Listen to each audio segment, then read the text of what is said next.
Nobody likes nice people. Is that really true? You try your hardest to please, but still feel like you're being left behind. So, what's going wrong? Nobody likes nice people, and I'm going to tell you why. It's not about being cruel, it's about being mature. If you've ever wondered why things aren't working out, this video is for you. Nobody likes nice people.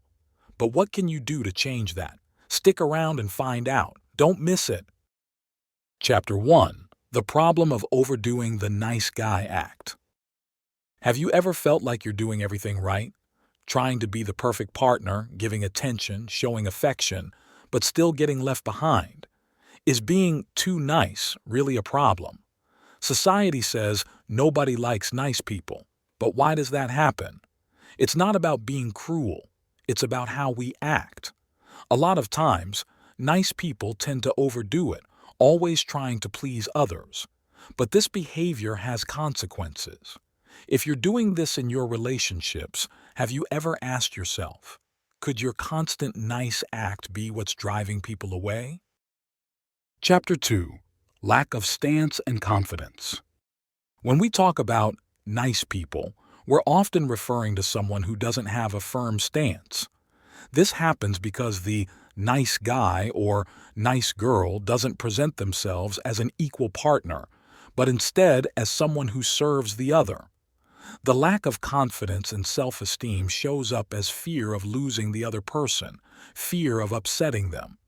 If you're constantly sacrificing yourself, putting the other person's needs ahead of your own, something's off. Have you noticed this? It's not about being kind.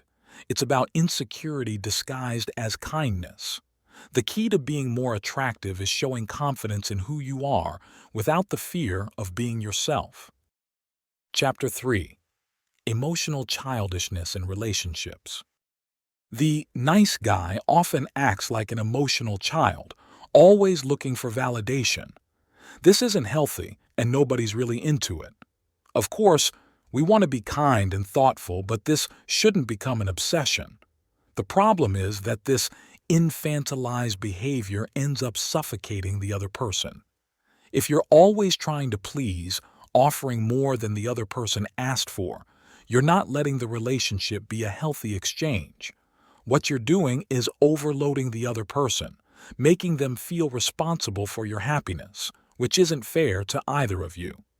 Have you ever thought that what you're missing isn't just affection, but respect and balance in your relationships?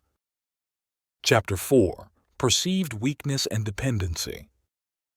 The problem with being too nice is that it makes you seem like you can't live without the other person. When you're constantly giving in, the other person might start seeing you as emotionally dependent. Nobody wants to be with someone who doesn't have their own identity, who doesn't know what they want. The relationship becomes a burden, and the attraction fades.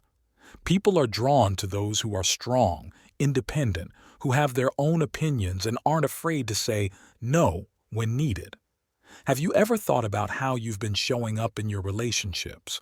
Are you allowing yourself to be who you really are? Or are you always hiding behind a character that's just trying to please the other person? Chapter 5. The challenge of being authentic. The real key to successful relationships is authenticity. It's not about being rude or dishonest, it's about being true to yourself. When you're authentic, you give off confidence, and that's a lot more attractive. The person you're with can sense that you're not just there to please, but to share real experiences and feelings. Instead of constantly trying to guess what the other person wants, you offer what's true to you. Have you ever thought that being authentic with your own desires and limits can be way more seductive than always trying to guess what the other person wants? Chapter 6. The fear of losing the other person. The fear of losing someone can be one of the biggest killers of a relationship. Often, out of fear of losing the other, we do things we shouldn't. We act submissive. We neglect our own needs and desires. This is what makes the nice guy or nice girl so unattractive. No one wants to feel responsible for someone else's happiness. Healthy relationships require emotional independence, mutual respect, and the ability to be yourself. There's nothing wrong with caring about someone, but when it turns into an obsession, it's time to reassess your approach. Chapter 7. The Role of Self-Esteem in Relationships. Self-esteem is the key to overcoming the nice guy behavior.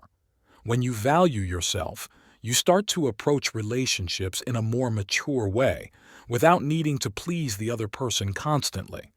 This gives you more confidence in yourself, and consequently, in your relationships.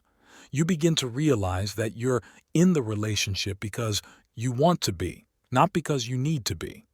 A relationship should be an exchange, not a constant search for validation. And most importantly, when you have good self-esteem, the person you're with will respect and admire you a lot more. Have you thought about how your self-esteem might be influencing your relationships? Chapter 8. How to Stop Being the Nice Guy and Start Being an Adult. Now that you've got the idea of what it really means to be too nice, it's time to take action. It's not about being cruel or dishonest, but about being an adult and acting mature. Instead of constantly trying to please, aim to be more authentic with your own needs, desires, and boundaries. Real relationships are made of people who respect each other and find balance. So, if you want to change this dynamic, start by loving yourself more, setting healthy boundaries, and being who you really are. Have you asked yourself if you're being adult in your relationships? How about starting to practice that today? Now that you understand what it really means to be too nice, it's time to act. Remember, being mature and authentic is way more attractive than always trying to please. So, what do you think? Have you caught yourself doing this in your relationships? Let us know in the comments. If you enjoyed the video, don't forget to hit that like button, subscribe to the channel, and ring the bell so you never miss content like this. Let's grow and learn together about how to build healthy and authentic relationships. See you in the next video.